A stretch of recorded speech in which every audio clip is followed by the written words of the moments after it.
Peter Mallan here, and where is here? It's atop the Empire State Building in Manhattan, New York. This was the first overall view I had of New York City when I came here to live in 1967, 27 years ago. Down there on my left, I saw the Queen Mary docked at the ocean terminal on the Hudson River, and I was still swaying from the knocking about we took when we crossed from Southampton in a force 12 storm. As a Scots singer, I performed at Carnegie Hall and the Waldorf Astoria. I worked for the St. Andrews Society and experienced New York life from the Deli to the diner and from Central Park to the subway. That was a long time ago, and now I'm back to retrace my steps. A sentimental journey of sorts. Mallan back in Manhattan.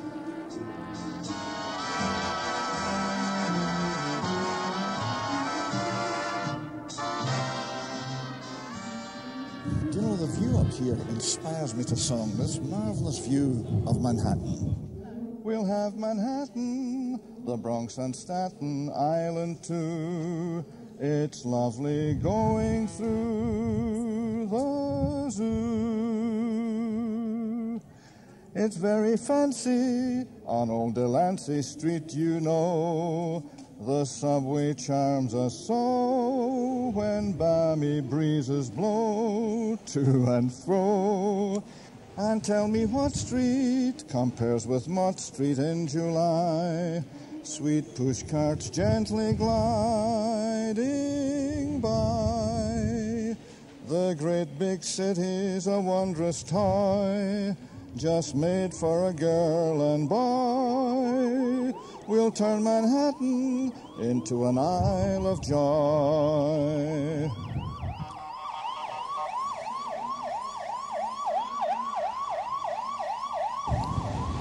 I have a very strong feeling I'm in Chicago, the windy city, because there's a dreadful wind blowing just now, a cutting wind.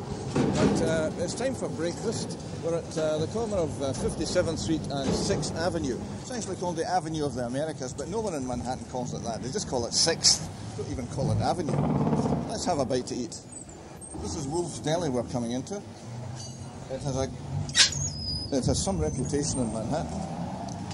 And if we can get past the crowds. Thank you. Yeah. Oh, this is beautiful. A warmth and a warm welcome as well. Just what you would expect in New York. Can you tell me your name and how long you've worked here? And yeah, 7 years. 7 years. Didi Collier is my name. Didi Collier.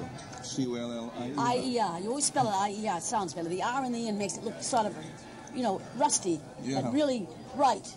Wonderful. All right, let me tell you a song I wrote. This song, I work for a club, and I do improv and crazy stuff. When I get people who say to me, oh, do this for me, it's not my table, I feel like saying, I'm not the plumber's son, but I'll fill your hole till the plumber comes. Didi, listen, you honoured us with a song there, but I'm going to sing a few lines. Oh, go ahead, please. For you.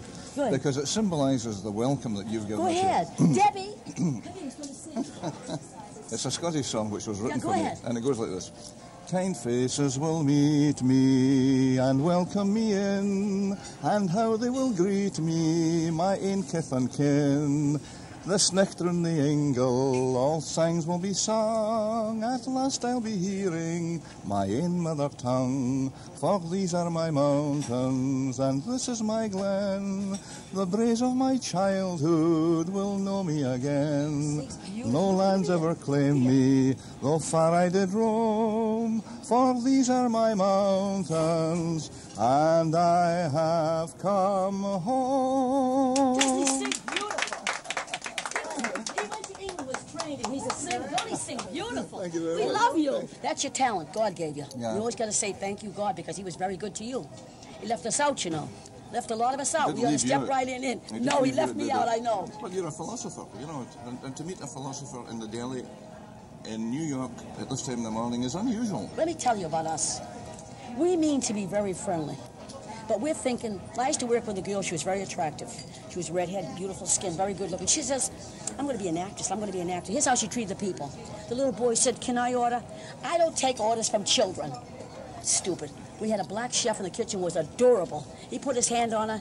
She says, don't ever touch me with your black hands. And she wanted to be an actress. I said, let me tell you something. An actress is born an actress. You're not. Yeah. An actress has patience, has understanding, has a creative gift that they're born with. They love people, and they always play their own part in a warm way. If a guy is black, they don't care. If he's white, they don't care. If he's green, if he's short, they don't criticize people because they go on doing their part. Yeah. And her part was very bad. Yeah. I felt sorry for her, though. 10 years later, she ended up in a nut house. I used to live in this apartment house, and I used to love the stories this woman used to tell me. This guy's sleeping with this one sleeping with this. What an exciting life they're living. I'm sleeping with one guy, I'm boring. So I told my mother, she said to me, do me a favor, will you? Mind your rotten business, live your own life. Are they taking you to their apartment? I said, no. She said, stay out of it. Next time I won't tell you. I said, don't tell me anything. I said, you write the book and I'll try to read it, but don't bother me now.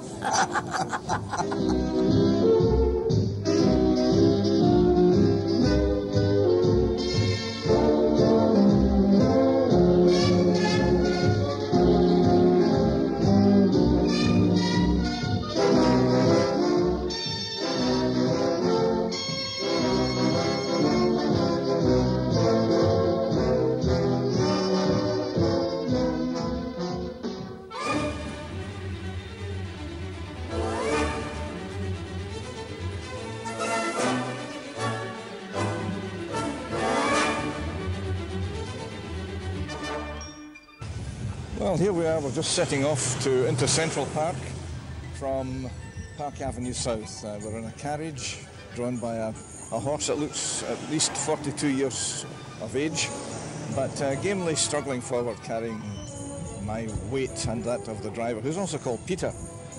Peter, how long have you been doing this? I've been doing it for 5 years. Yes. Where are you from originally? Well, I'm originally from Galway.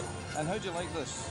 Well, it's pretty easy, especially from New York. It's nice and relaxing. So I like it. I like horses, and you get to meet a lot of people from all around the world. So it's a lot of strange and bizarre people, like me. Bizarre, yes. So have you picked up any interesting stars apart from myself? Well, apart from yourself, yes, I have down through the years. The most recent was Mel Gibson, live from Australia. I've taken Yoko for a ride, John Lennon's wife. Of course, they lived quite near here, didn't they? Just across. Yeah, she lives across here on the west side, the upper west side, West 72nd. It's been very nice talking to you, and I wish to continue, but you're looking back at us in the carriage here. Yes. Who's in charge of the horse? Well, her name is Molly. She knows the way herself. Oh, Molly. Much, you know? She's so used to doing it. So. Not Molly Malone. No, not Molly Malone. Just like a cue for a song. Right. In Dublin's fair city, where the girls are so pretty, there's none half as sweet Molly Malone. She wheels her wheelbarrow through streets broad and narrow, crying cockles and mussels, alive, alive, oh, alive, alive, oh, alive, alive, oh, crying cockles and mussels, alive, alive, oh. Now, I won't charge you for that, okay? Okay, no problem. You might charge me for it. And here's a jogger overtaking us. Yes. I thought you said this was a fast horse. Peter Kelly, we have to thank you for being such a pleasant host on this trip round Central Park. You're very welcome. Anytime. Thank you, Peter. And thanks to Molly as well. We'll go to Coney and eat bologna on a roll. Through Central Park we'll stroll, where our first kiss we stole, soul to soul. And Sunset Boulevard is a terrific show, they say. We both may see it close someday. The city's glamour can never foil the fun of a boy and girl. Will turn Manhattan into an isle of joy.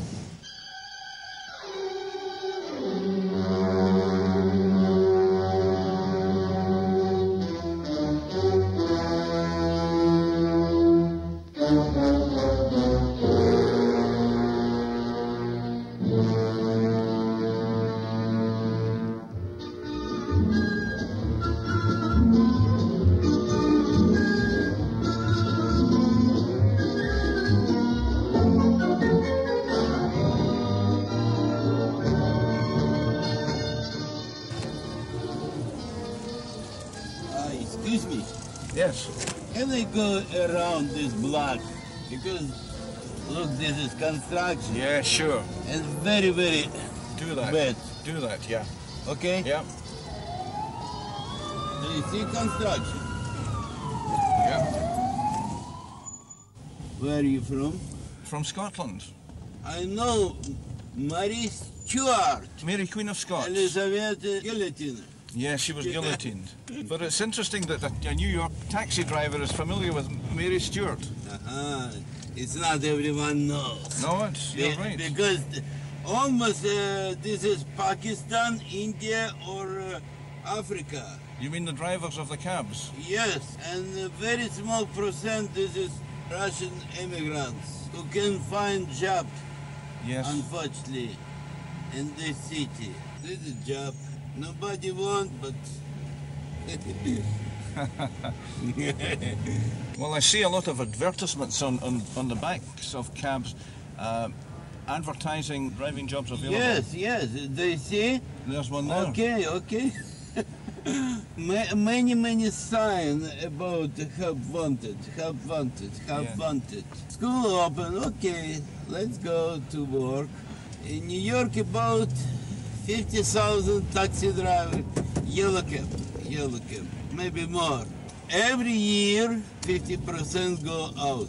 Change it all the time. Why do so many leave then? Because it is very, very nervous, very dangerous. Business not so well. If you bring today $25, $50, it's not enough to pay rent. After that, you have to pay for food. Yes.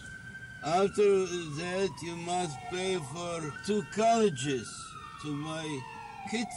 So if today good, okay, it's okay. But not every day like this.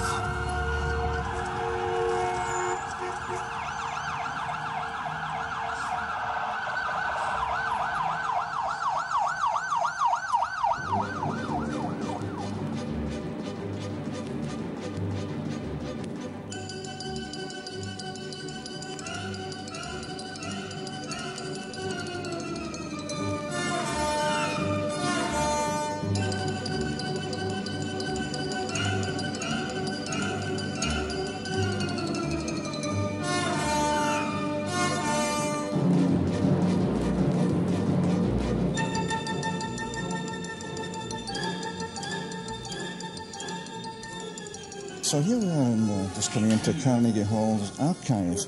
Now most archives are in the cellar of buildings, but we're up in the attic. We're surrounded by files and books and great tomes, and we're going to have a search and see if we can unearth my name from way back from the shores of time. Gino is here, who's the archivist, and we're going to have a look through the book for the date when I sang here in '67. And there is the name, Peter Mallan, direct from Scotland. Glasgow's leading tenor, they say. I'm sure there will be a few folk who might... It was on a program with Carmel Quinn. Right. And Carmel got a lot of people of Scottish origin to her shows. That's right. So they thought it would be a good idea to have a Scot also entertain them. I see. That was my great pleasure. And I finished the first half, Carmel finished the second half of the show. And it was a wonderful experience for me. New York's finest were here. Their pipe band was here. Oh, that's right. I forgot about that. That was great. They used to actually enter from the back of the hall and come down the aisle and then walk up on stage. And it was a wonderful, really a wonderful moment. They were in Highland dress. That's right. Except that it wasn't tartan, it was navy blue, the same colour as the uniforms. And they also, because of a city ordinance, they had to show their revolver, so they had to the side of the sporran, that's that purse in front of the kilt, they had their service revolvers, you know. I see. So they had kilts and guns. Yes. So when the pipe major said to me, "How did you enjoy our performance, Peter?" I looked at his gun and I said, "It was terrific." No, it was terrific, right. Who was going to argue? Yeah, but it was a great performance, you know. It was. The manager I met at that time was a Mr. Brannigan. At that time, he had, I think, found his wife in the arms of her lover. And like any red-blooded American, he shot them both to death. He was out on bail at that time, I believe. Whatever happened to him? I don't know. I think he did go to jail, but I think he's out. I think he's out now. We better watch putting that out in case he comes after us. You never know. But he was very hospitable to us, and I found myself rubbing shoulders with Leonard Bernstein, who was along, and I wished to Dickens I had said, "Hello, Mr. Bernstein, I sing some of your songs from West Side Story." I valued his privacy too much, and I never said anything. I should have said. Yes. Then I could have said to my friends, I remember saying to Leonard Bernstein... While I was reminiscing with Lenny. Yeah. You know the country of origin of the man who donated this hall, do you? Oh, of course I do. And not only that, but the town, Dunfermline. Dunfermline, that's right, yeah. Andrew Carnegie, multimillionaire, who, with his wealth, decided to try to make things easier for others, and he donated concert halls and especially libraries to towns and cities all over the world. That might be him on the phone now. Yes, I think it was 2,500 libraries, at least around this country, and I know he did the same thing in Great Britain. You've had the world's greatest conductors, Arturo Toscanini. That's right. You've had first performances, premieres of Antonin Dvorak conducted his New World Symphony from here. He was the director of the New York Conservatory of Music at that time, about the turn of the century. The very walls seem to absorb the genius and the talent of the visitors here.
Russian Emigre taxi driver has dropped us here at Gracie Mansion. You can hear the autumn leaves shuffling past.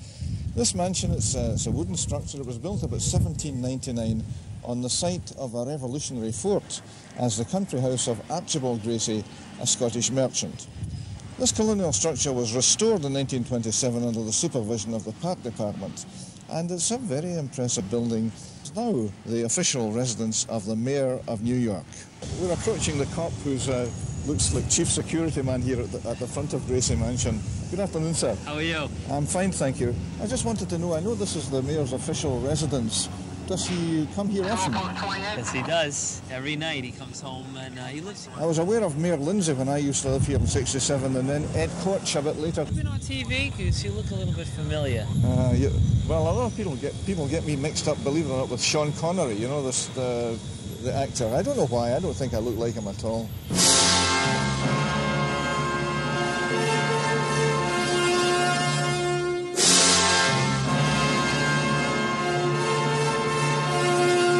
You've got your automatic there. Cartridges you use on this, they're kind of low powered, so as if you miss someone, you don't go in and hit another 3 people, is that right? Or yes, they are low powered. It's 115 grains. It's the smallest charge. Smallest load of ammunition you can get for a 9mm, to my understanding. Is it Browning or is it Smith & Wesson? Smith & Wesson, which is a good this particular model. Yeah.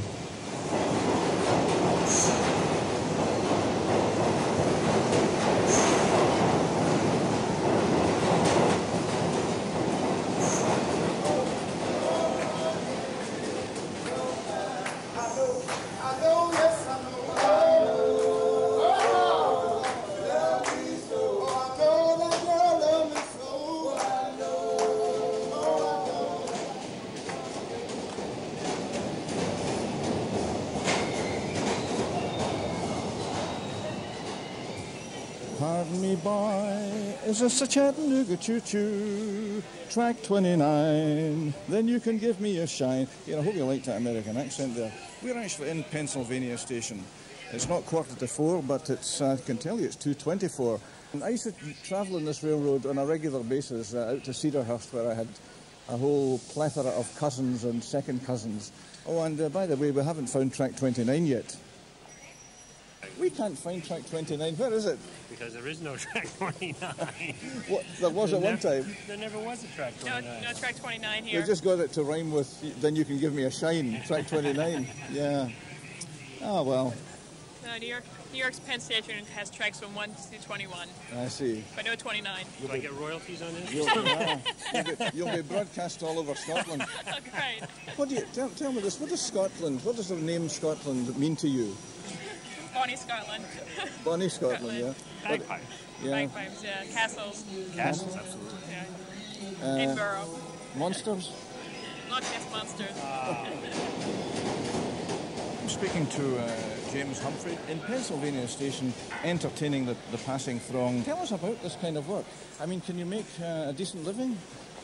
Well, I come out and play, and people throw money in my guitar case, and I have some recordings I've made of my songs, and I sell those. Through my street performing, I've been discovered by Sony Music, and I signed a big contract with them, so recently I've been in Nashville recording. I understand you have some kind of audition to go through. That's right. Even though we're on the street here, and I'm out here singing on the street, in order to sing in this particular spot, which is the Long Island Railroad, you have to go through an audition, and there are hundreds of people auditioning just to get to use this spot for a few hours. So it's highly competitive, even on the street. That's the reason that there is such a high standard of singing around this point. Well, thank you. I like this spot. I like the people that come through. I like the acoustics. If you really do get a piece, I'd love to have a copy of it. There's and I'll pay for that if you want. If you would ever send it, there's an address inside there, a P.O. box. Okay. Yeah. It would help me out a lot, even with my work and my contract and that kind of thing, if I could get a copy and say, well, look, I was on the radio in Scotland. Yeah, we'll send you a copy of that. All right. Okay. Thank you. We'll be in touch, too. Right. Thanks.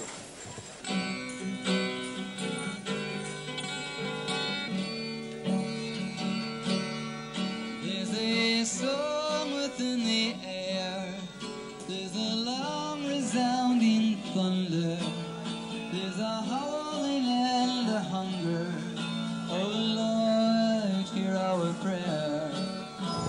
Tickets for tonight? The Knicks basketball, Patrick Ewing. They played David Robinson. It's good. Yeah. Sold out too. No more tickets. You want to go see it tonight? I got 2 good tickets for you guys. Downstairs on the floor. How much? They're going for $150 a piece. Really? Yeah. I got it $300 for the pair. The seats are right next to each other. It starts at 7:30. How much you guys looking to spend?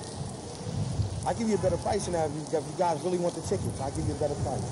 They're good seats. Give me $250 for the pair. Come on, guys. Give me $250. They're good seats, man. They're good seats. Basketball, Patrick Ewing. It's going to be an electrifying crowd in there tonight, man. Everybody's going to be up, pumped up. New Madison Square Garden with Paramount. You got the theater show, too. The theater.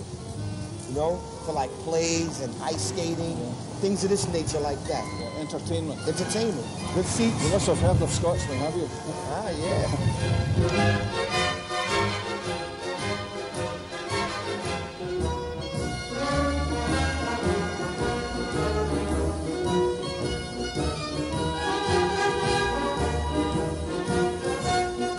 And I'm standing on Times Square beneath all manner of illuminated signs, although this is broad daylight. It's really quite spectacular. I'm outside the discount ticket centre where you can get tickets for tonight's performances at half price, 50% off. I think that's half price. And you can see things like Carousel, Guys and Dolls, Miss Saigon, The Shadow Box. Oh, there are 3 men in kilts coming up to us. I know.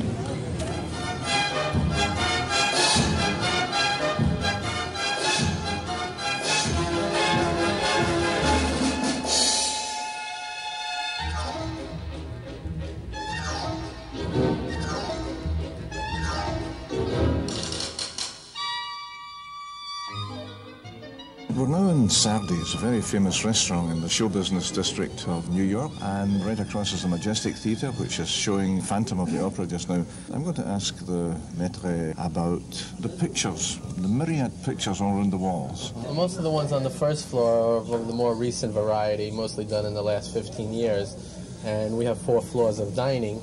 So some of the early ones are on the 4th floor, and some of the ones from the 60s are on the 2nd floor. Since we started doing the pictures in 1929, we've had 4 different artists. Our current artist has been with us about 17 years. His name is Richard Barretts. We're still doing them, same way we've always done them. If somebody stars in a Broadway show and they frequent the place, they come by a couple of times, we'll offer to have their picture done and have a little ceremony and do caricature signing. You have got some very special cuisine here. Well, they have some traditional Sardi dishes, which they've had on the menu since the 40s, which is a cannelloni, which is a stuffed crepe, and it's a combination of chopped meat, chicken, veal, and spinach. It's sautéed in a cheddar cheese and tomato sauce. And they have a chicken sardi and a veal Vincent, which they've been doing for a long time. We've also tried to incorporate some new dishes. Oh, hi. Is Miss Otis in? Miss Otis regrets she's unable to lunch today.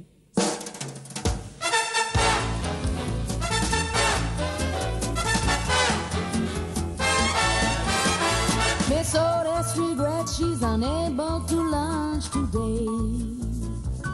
Madam, Miss Otis regrets she's unable to lunch today. And she's sorry to be delayed, but last evening down at Lover's Lane she strayed. Madam, Miss Otis regrets she's unable to lunch today. And here we are in the main lobby of the Waldorf Astoria. This lobby is like a museum of art. That brings us to this rather old and battered-looking grand piano. The legend on this brass plaque is some of the loveliest songs in America's musical history were composed in this Steinway. Cole Porter, Waldorf Towers resident from 1939 to 1964. And let's have a look at the Waldorf Astoria clock. This is situated right in the middle of the lobby, and it was made by the Goldsmith Company of London for exhibition at Chicago World's Fair in 1893, 101 years ago. It was purchased by the Waldorf Astoria and was the focal point outside the Rose Room of the original hotel at 5th Avenue and 34th Street, where now stands the Empire State Building. This clock weighs around 2 tons and stands 9 feet tall. Around the 8 sides of the base are likenesses of Presidents Cleveland, Harrison, Washington, Grant, Lincoln, Franklin, Jackson, and Queen Victoria. I know she wasn't a president. Westminster chimes ring at the 1/4 hour.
There's a London bus just passed. What's a London bus doing in Park Avenue? We're standing outside the Waldorf Astoria here, looking for a cab.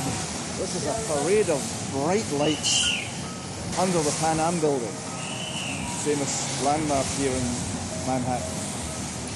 We would like a taxi, but we would also like to talk to you for a moment about how long you've been here.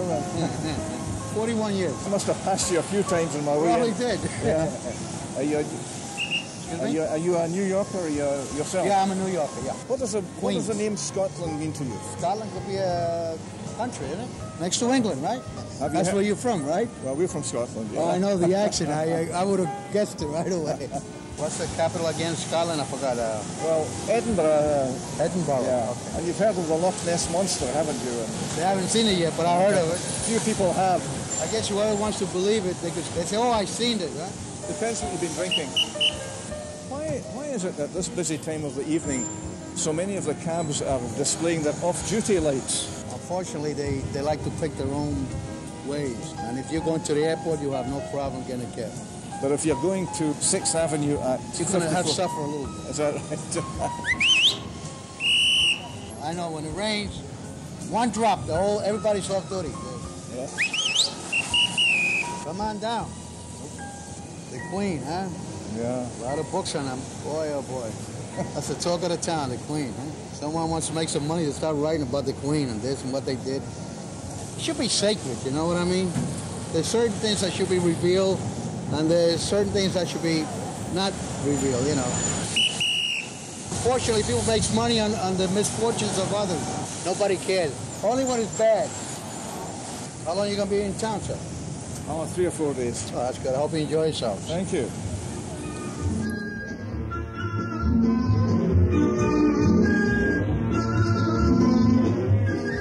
Well, I'm standing in Madison Avenue at 37th Street. This is Midtown Manhattan.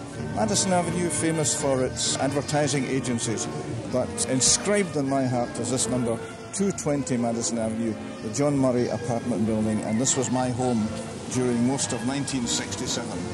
Just diagonally opposite to my right-hand side is the J.P. Morgan Library and Museum. To my left-hand side here, diagonally opposite on 37th Street, is the headquarters of the Democratic Party of New York. It's a busy place, but it's right in the center of this great big warm-hearted city, and I'm loving this sentimental journey.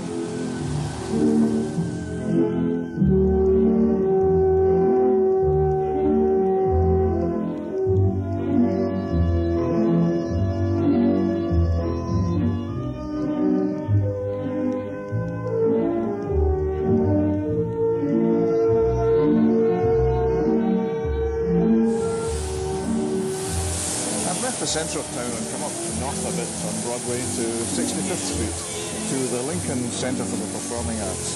This is the famous home of the world-renowned Metropolitan Opera. It also contains the New York State Theatre and the Juilliard School of Music. On my right-hand side, you can probably hear it, there's a spectacular fountain. I have to say this, that the Americans go to town when they build this kind of centre.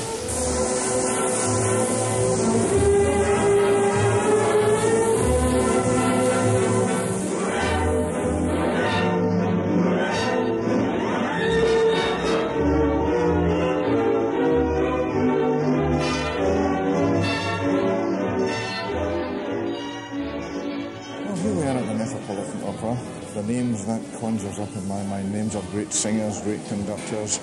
Caruso sang under the aegis of the Metropolitan. Maria Callas, Pavarotti has sung here, Domingo. At this time of the day it's pretty busy. I see a Scot over there with a bonnet with a Touré on it. I'll speak to him in a wee while.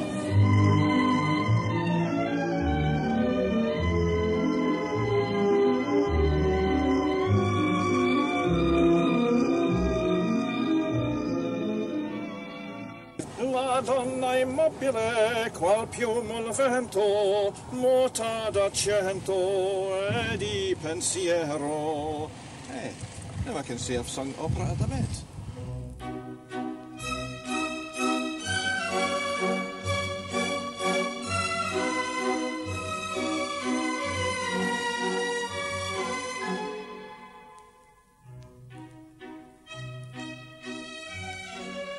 As I mentioned earlier, I saw this gentleman with a Touré in his bonnet, and I thought that's a Scotsman. In fact, there's the clan badge as well. Which clan is that? Clan Forsyth. Tell me about yourself. Born and raised pretty much here in New York. My mother's from South Carolina, father's from New York. The Forsyth branch of the family came over sometime about the middle of the 19th century. My mother's side came over sometime prior to 1690. We don't know exactly when, but that was the first birth in the country. Our Forsyths were primarily in transportation, mostly railroads, railroad builders, railroad engineers. I'm working for the government now, and I'm Vice President of Clan Forsyth Society of America. What brings you to the Metropolitan? One of my piping buddies is going to want tickets for Saturday's performance. Lady Macbeth of Mtsensk. He lives way down in New Jersey, so I told him I'd buy a ticket for him and leave it for him to pick up. Do you get to Scotland from time to time? I've only been there once. I'll tell you, if I could only find a way to earn a living, that's where I'd live. That's a good idea.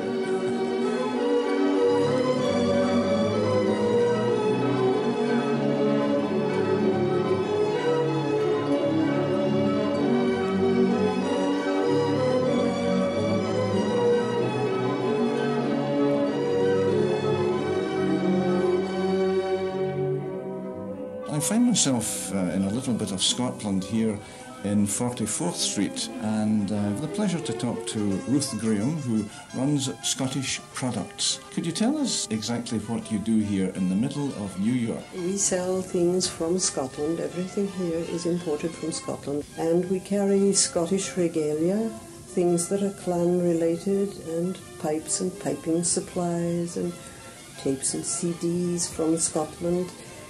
And, you know, all the lovely things, Edinburgh Crystal, all the things you would expect. And we carry them principally because we like the quality, the heritage, and the people that come in. And who comes in? Oh, all kinds of people. We have a great many American Scots, people of Scottish descent, who have discovered that they do indeed have a heritage and fall completely in love with it. We have expatriates who come in all the time. And then we have people who know Scottish quality, because Scottish merchandise is extremely good. And they come in for that. And of course they fix me with a beady eye and say, is this 100% wool? And I don't say I or wool, I say yes indeed.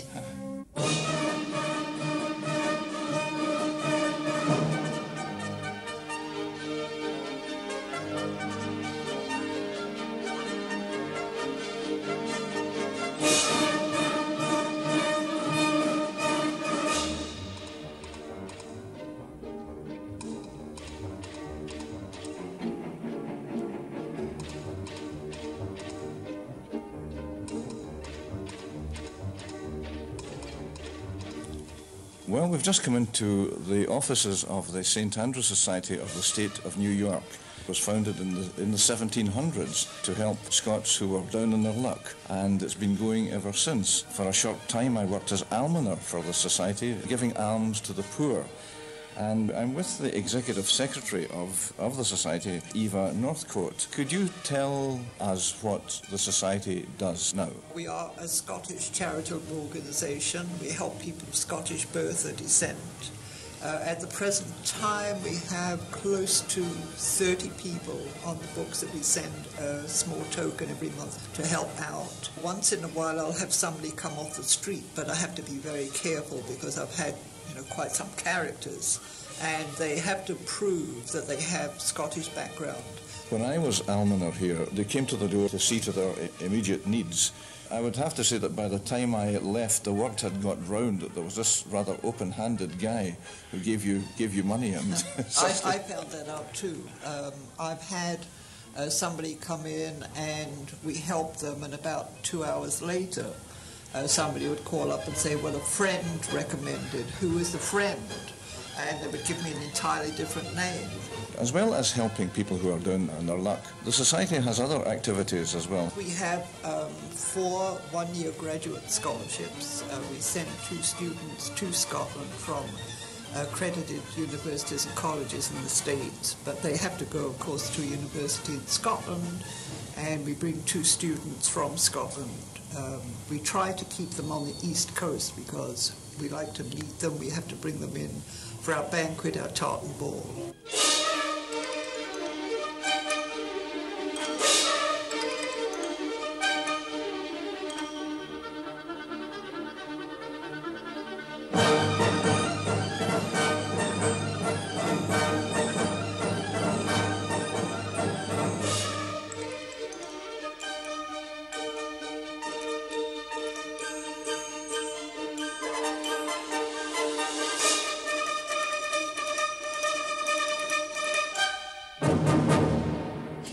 The sound you can hear is the sound of commuters making their way to Manhattan from the Staten Island side of the Staten Island Ferry. When I was here last, it was a dime to get across, and since 1967 it's gone up 5 times. It's now 50 cents. The great thing about it is that you only pay in one direction. In this hall there's a museum about the Staten Island ferries from the earliest days, and there's a big ship's steering wheel above the door. It's about at least 5.5 feet in diameter. We're here so early in the morning the museum isn't open yet. With a typical American efficiency, they've got a clock that gives a countdown to the departure of the next ferry. When it gets to about a minute before the ferry leaves, they ring a bell, and it's like Palisades racetrack after that, I can tell you.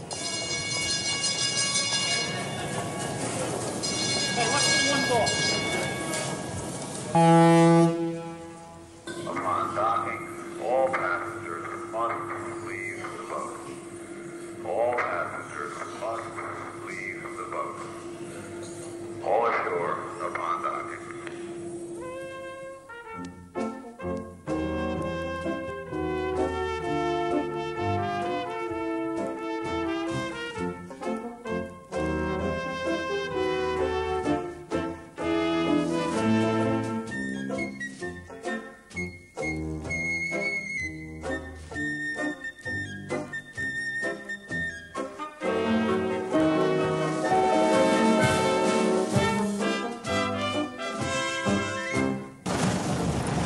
Here I am in Wall Street. I'm standing beside George Washington. Well, at least standing beside a statue of George Washington. Born February 22nd, 1732. Wakefield, Westmoreland County, Virginia. And on the site in Federal Hall, April the 30th, 1789, Washington took the oath as the first president of the United States of America. And embedded here in the ground is a bronze plaque. It says, "Everyone who loves liberty ought to encourage freedom of speech." On this site, in August 1735, John Peter Zenger was acquitted of charges that he published libelous statements about the royal governor of New York. The jury proclaimed truth to be a just defense against charges of criminal libel, thereby establishing the cornerstone of a free American press. And round here is a magnificent portico of the New York Stock Exchange, which is the financial centre of the Western world. Wall Street bankers are we, with plenty of currency. Well, I think I've got about $43 in my pocket. Well, that should be plenty to get me to the airport.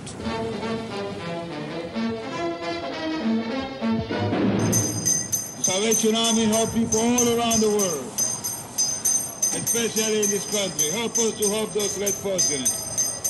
You can help make a difference. Thank you, sir. Have a good day. Good morning, everyone.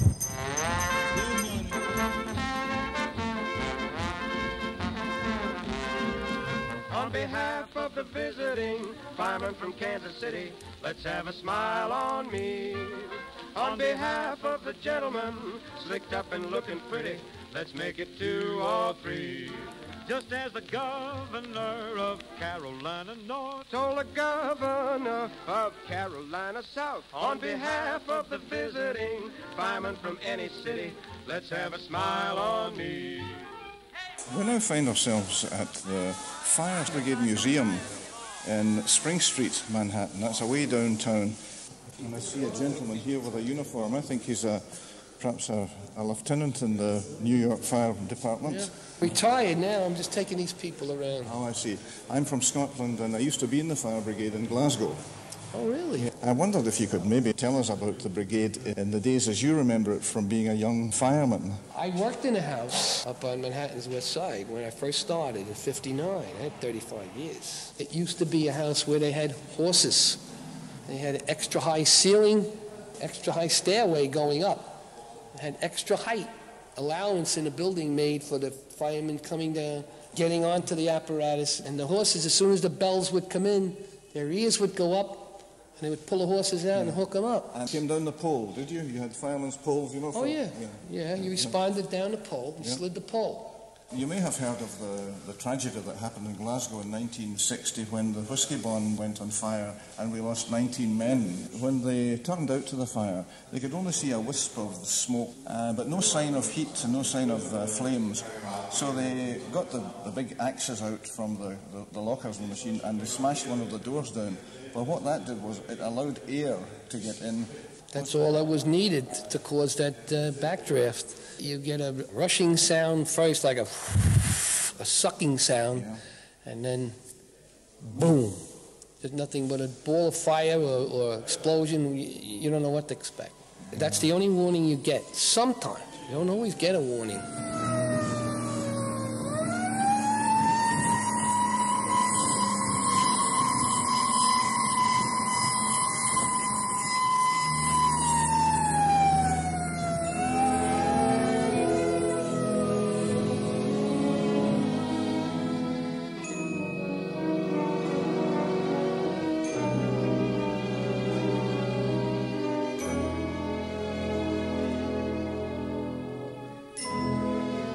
I'm standing on the top of the World Trade Center building here in Lower Manhattan, and if my voice sounds a little hushed, it is indeed hushed with awe, because I've never seen such a beautiful sight in my life. In terms of architecture, in terms of a city, cities in the daylight can look like blots upon the landscape, but when you, on a cold night like this, and a fresh wind, all the smoke and smog is blown away, you have a pristine picture of the island of Manhattan. I'm actually, believe it or not, looking down on the Empire State Building. I can see the Chrysler Building in the distance, and down just here to my right is the Brooklyn Bridge. It's crammed with traffic, people wending their way home after their work in Manhattan.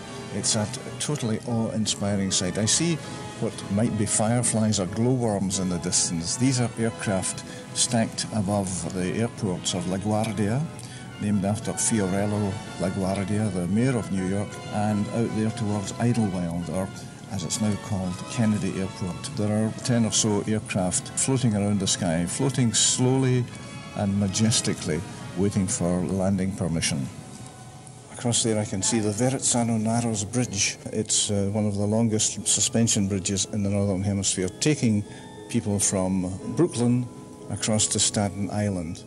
As in the song Manhattan, we'll have Manhattan, the Bronx and Staten Island too. It's lovely going through the zoo. It's very fancy on old Delancey Street, you know. And Delancey's over there to our left. And the whole panorama of New York, Staten Island, and New Jersey is spread before us.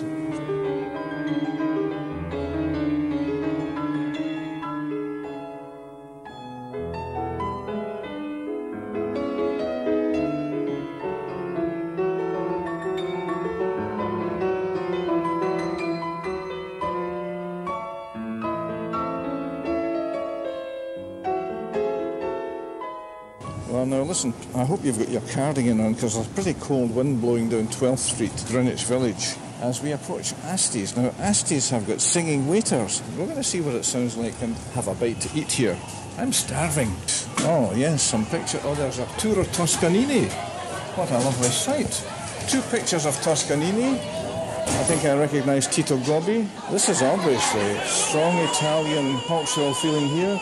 Another one of Maestro Toscanini. There has to be Caruso about here and Beniamino Gigli. The walls are festooned with photographs of great Italian composers. Ah, there is Italy's old man of music, Giuseppe Verdi. Joseph Green, but to you and me, Giuseppe Verdi.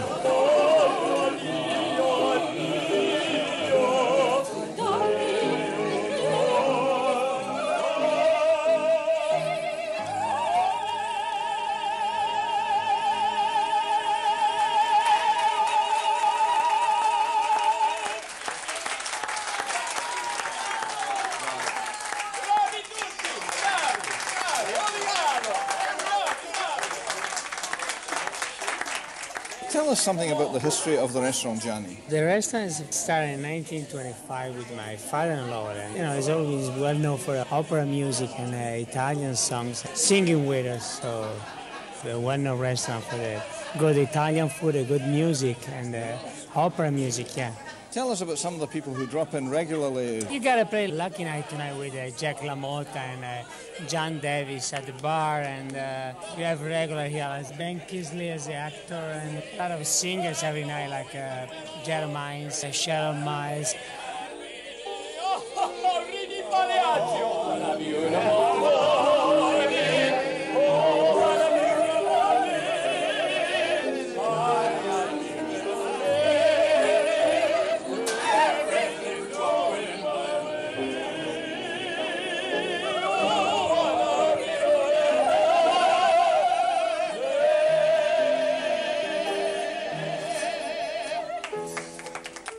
I'm in the happy company of Minna Edel and Mark Jackson.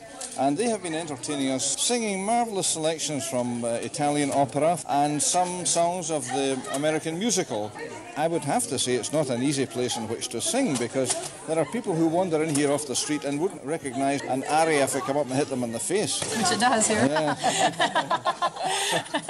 How difficult or how easy is it to sing with people at tables like well, we can hear the background just now? Sometimes you close your ears to it, but most of the time when there's a lot of noise, I try to find a table that's maybe listening, or maybe one or two people, and I just try to focus on them and sing to them, because there's always somebody who wants to hear the music. I try to think about really what I'm singing, you know, and so even I kind of don't really notice whether they're paying attention or not. Ladies and gentlemen, could I have your attention just for 5 minutes? I come from a land across the Atlantic called Scotland. It's where the Loch Ness Monster comes from.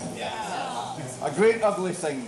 So I've been invited to sing a song for you tonight. So I would like to call upon you to hum along with me, sing the high notes, and we'll see how we get from there, okay?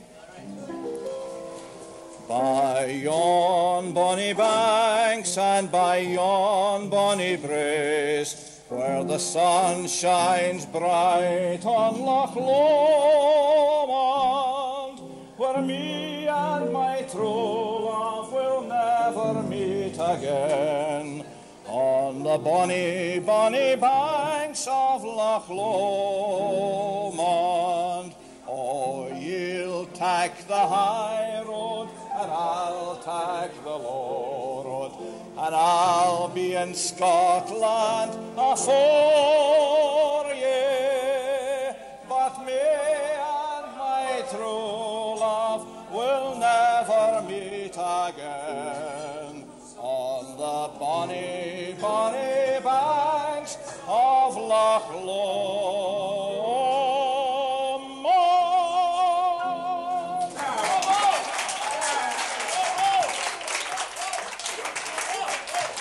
What I'm saying to you, my friend, Jacqueline redeemed the reputation of the United States. I'm speaking to John Davis, a cousin of Jacqueline Kennedy, and this man knows what he's talking about. What a pleasure it is to meet Peter here in this shrine of great music here in New York. To sense his sympathy also for the Kennedy family and the recent sadness of Jacqueline's death.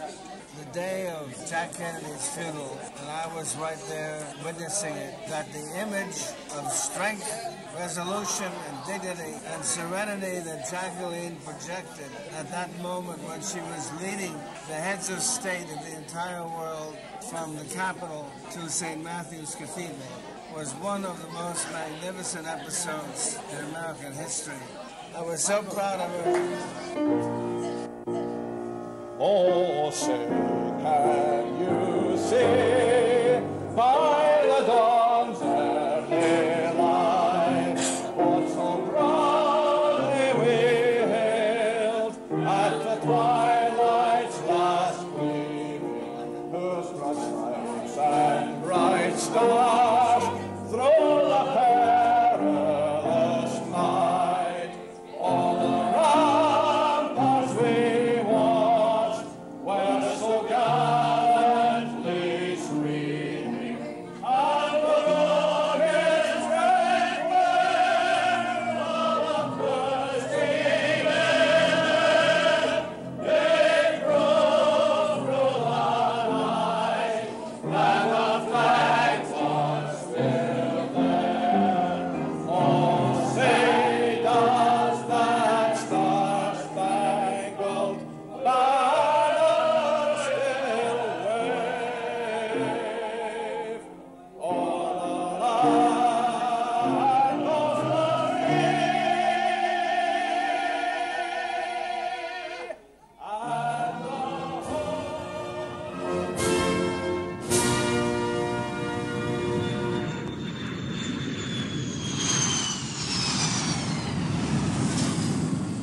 Mallan in Manhattan was presented by Peter Mallan. Flights to make this programme were provided by British Airways on their non-stop Glasgow to New York service. Mallan in Manhattan was produced by John McCalman.